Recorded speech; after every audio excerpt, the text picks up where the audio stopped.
மேய்ப்பனின் சத்தம். 2 சாமுவேல் 3வது அதிகாரம் 1வது வசனம். சவுலின் குடும்பத்துக்கும் தாவீதின் குடும்பத்திற்கும் நெடுநாள் யுத்தம் நடந்தது.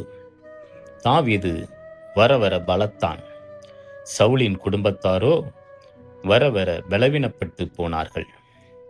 2 பேருமே கர்த்தரால் தெரிந்து கொள்ளப்பட்டவர்கள். 2 பேருமே எளிய குடும்பத்திலிருந்து வந்தவர்கள். 2 பேருமே சாமுவேல் தீர்க்கதரிசியால் அபிஷேகம் செய்யப்பட்டவர்கள். 2 பேருமே இஸ்ரவேலுக்கு ராஜாவாக ஆக்கப்பட்டவர்கள். பிறகு ஏன் இந்த மாறுபாடு? காரணம் சவுலின் மாறுபட்ட வாழ்க்கை, தாவீதின் கர்த்தருக்கேற்ற பிரியமான வாழ்க்கை. தாவீது இடறினாலும் தன்னை கர்த்தருடைய கரத்திலே திரும்ப ஒப்பு கொடுத்தான்.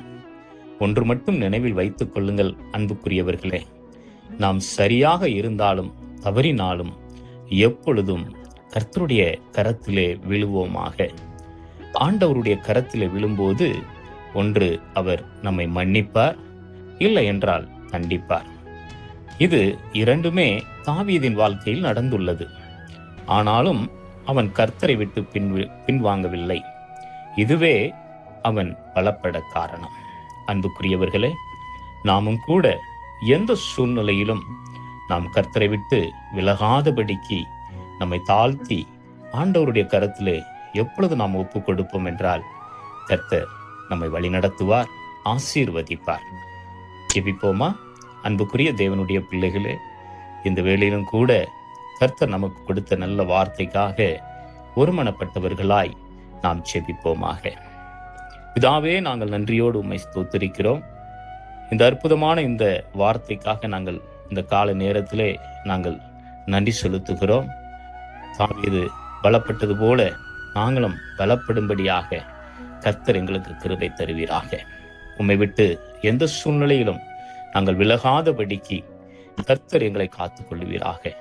எங்களுடைய வாயின் வார்த்தைகளோ, எங்களுடைய செயல்களோ, எங்களுடைய நடத்தைகளோ ஆண்டவரே உமக்கு பிரியமில்லாத காரியங்கள் எங்கள் வாழ்க்கையில நடக்காதபடிக்கு காத்து, எங்களுடைய அபிஷேகத்தையும் எங்களுடைய அழைப்பையும் எங்கள் ரட்சிப்பையும் நாங்கள் காத்து கொண்டு நடக்க கர்த்தர் எங்களுக்கு கிருபை தருவீராக.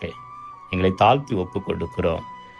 இயேசுவின் நாமத்தில் செபிக்கிறோம் நல்ல பிதாவே, ஆமேன், ஆமேன். கர்த்தர் உங்களை ஆசீர்வதிப்பாராக. God bless you.